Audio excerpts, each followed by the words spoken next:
இந்த வீடியோவை நான் பாட்டாக போடுறேங்க. எனக்கு எப்படி அதில் ரெக்கார்ட் பண்ணணும்னு தெரியலைங்க. அதனால் நான் புக்கில் இருக்கிறத அப்படியே படிக்கிறேன். அந்த ஆர்டிக்கலில் வந்ததை அப்படியே படிக்கிறேன், கேளுங்க.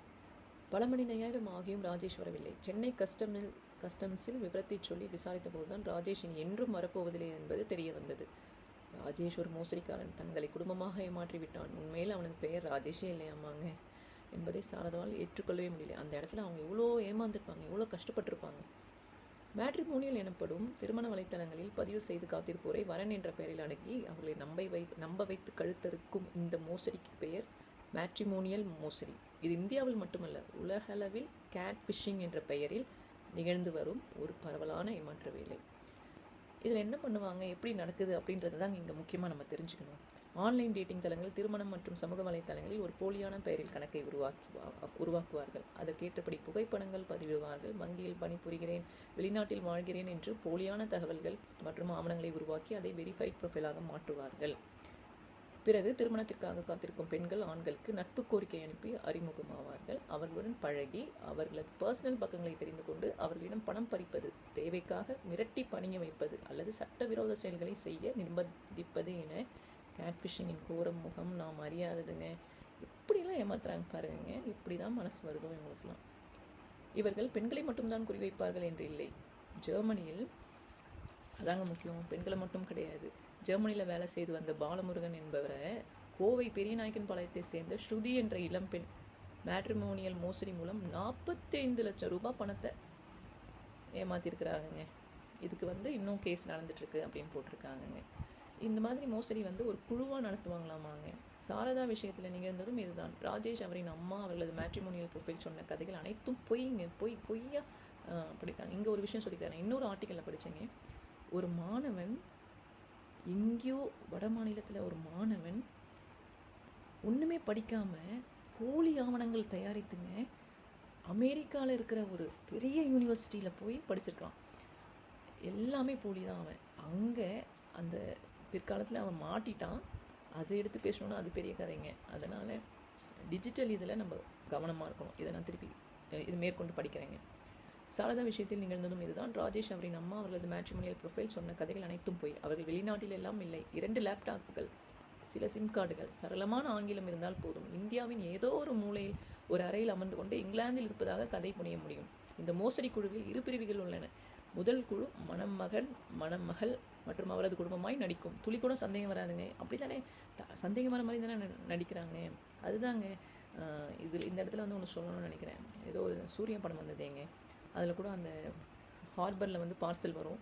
அதில் டிஃப்ரென்ஸ் படம் ஃபஸ்ட் டைம் நம்ம பார்க்குறதுக்கே நமக்கு தெரியாது அந்த டிஃப்ரெண்ட், அந்த எடுத்த டிஃப்ரென்ஸு. நிறைய போலியான வெப்சைட்டே அப்படி தானேங்க இருக்குது. ஸோ நம்ம தாங்க கவனமாக இருக்கணும்.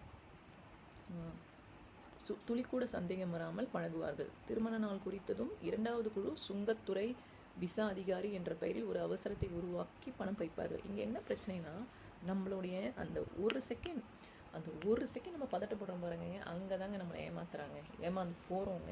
ஐயோ என்ன ஆகிடும் அப்படின்னு சொல்லிட்டு, என் பொண்ணோட வாழ்க்கை என்ன ஆகிடும் இங்கேன்னு ஒரு தந்தை அங்கே யோசித்ததுனால யோசிக்காமல் பணத்தை, ஏன்னா நமக்கு நம்பிக்கை வர மாதிரி அப்படி நடிக்கிறாங்க. அங்கே நம்ம தாங்க கவனமாக இருக்கணும். கவனம் விழிப்புணர்வு.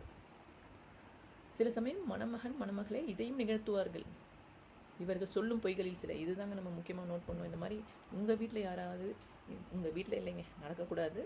உங்களுக்கு தெரிஞ்சவங்களுக்கு யாராவது அடுத்த இது பண்ணுறாங்கன்னா ரொம்ப வெரிஃபை பண்ணுங்க. அவங்க சொல்கிற பொய்கள் என்ன இருக்குன்னு சொல்லி போட்டிருக்கு. அதுதான் நம்ம ரொம்ப முக்கியமாக கவனிக்கணும்.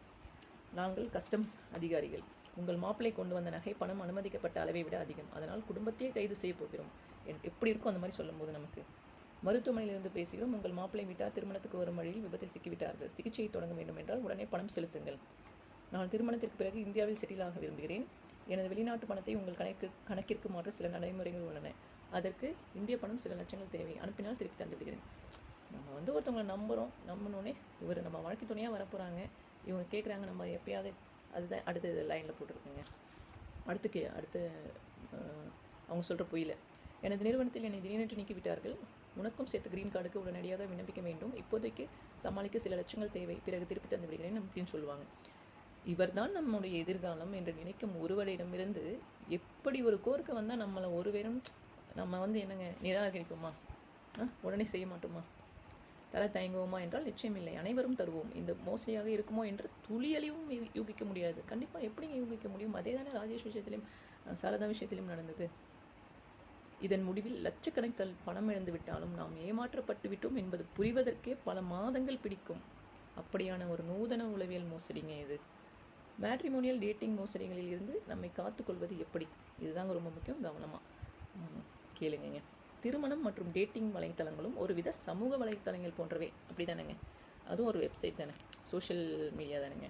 யார் வேண்டுமானாலும் யார் பெயரிலும் கணக்கு தொடங்கலாம். தேவைப்படும் போதெல்லாம் ஒரு சிறிய ஆவணம், ஒற்றை கிளிக்கில் போலி ஆவணங்கள் எப்படி உருவாகின்றன அப்படின்னு எனக்கு முதலான ஆர்டிக்கல் இதில் வந்திருக்கு. அதில் தான் அந்த ஸ்டூடெண்ட் வந்து எல்லாம் போலிங்க, பக்காவாக அதை பார்த்து போலினே தெரியாது, அப்படி பண்ணி அமெரிக்காவில் ஒரு பிரபல யூனிவர்சிட்டியில் போய் சேர்ந்திருக்காப்புல, மாட்டியிருக்காப்புல.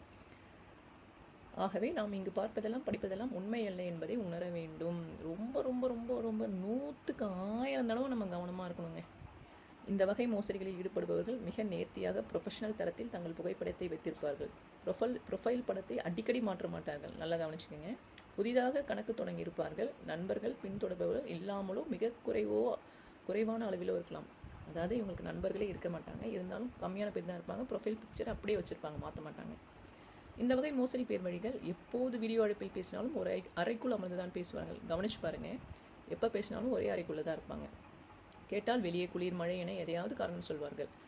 இப்போ லண்டனில் பணிபுரியும் ப்ரொஃபைல் என்றால் தேம்ஸ் நதிக்கரையில் இருந்தபடி வீடியோ காலில் வர சொல்லுங்கள், அது வந்து என மழைப்பினால் ஆளை விடு சாமி என வந்து விடுங்கள். அதாவது இங்கே என்ன அவர் சொல்ல வர்றாருன்னா, இந்த கட்டுரை எழுதினவர், நான் வந்து லண்டனில் இருக்கேன், நான் வந்து அப்படின்னு சொல்லி சொல்கிறாங்க. சரிங்க, நீங்கள் லண்டனில் இருக்கீங்க, ஒரு நாள் தேம்ஸ் நதிக்கு போய் எனக்கு வீடியோ எடுத்து பேசுங்க அப்படின்னு சொல்லுங்கள். அமெரிக்கா வந்தால் அந்த அமெரிக்கன் சிலை, சுதந்திர தேவி சிலைக்கிட்ட மட்டும் நின்று பேசுங்க அப்படின்னு சொல்லணுங்க. ஏன்னா நம்ம வாழ்க்கை நம்ம தான் வந்து ரொம்ப அலர்ட்டாக இருக்கணும் அப்படிங்கிறத இங்கே அவர் பதிவிடுகிறார். அப்படி இல்லையா, விட்டுறா சாமி என்னை விட்டுரு அப்படின்னு சொல்லிட்டு நம்ம வெளியில் வந்துடணும். மிக முக்கியமாக இந்த வகை மோசடியாளர்கள் உங்களை நேரில் சந்திக்கவே மாட்டாங்கங்க. அப்படியான வாய்ப்புகள் அனைத்தையும் தொடர்ந்து தவிர்ப்பார்கள். உங்களை தனிப்பட்ட விவரங்களை தொடர்ந்து கேட்பார்கள். உங்களை பற்றி எல்லாத்தையும் தெரிஞ்சுப்பாங்க 2 நாளில். தங்கள் காதலை தெரிவித்து நம்பிக்கையை அடுத்த கட்டத்திற்கு எடுத்து செல்வதில் குறியாக இருப்பார்கள். இந்த அனைத்தும் பணம் அல்லது மிரட்டல் என்ற புள்ளியில் மட்டுமே வந்து முடியும். கவனமாக இருக்கணுங்க. திருமண வலைத்தளங்களில் பதிவேற்றப்படும் ஆவணங்களின் தன்மை சரியாக இருக்கிறதா என்று நிறுவனங்கள் பார்க்குமே தவிர அவற்றில் கொடுக்கப்பட்டிருக்கும் தகவல்கள் உண்மையா என்பதை சோதிக்கும் அதிகாரம் அவர்களுக்கு இல்லை. உண்மைதானேங்க?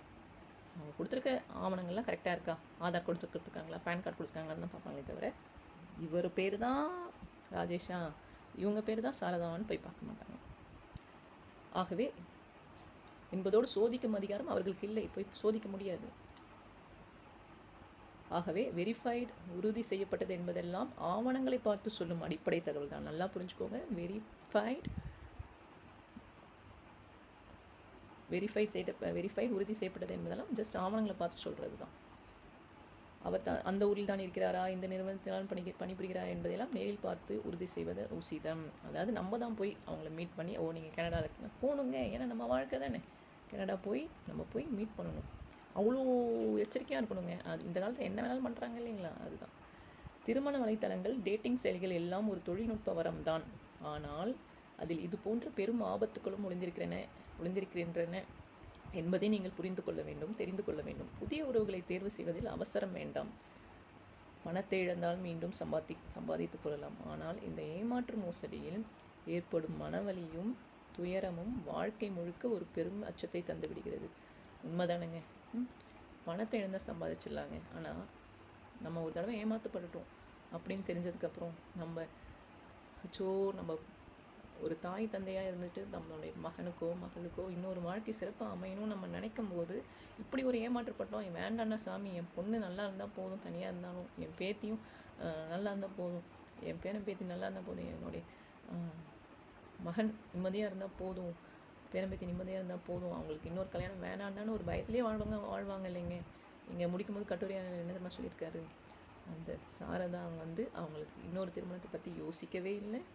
தன்னுடைய குழந்தை ஹாசினி என்னுடைய அப்பா எப்போ வருவார்னு கேட்கவும் இல்லை.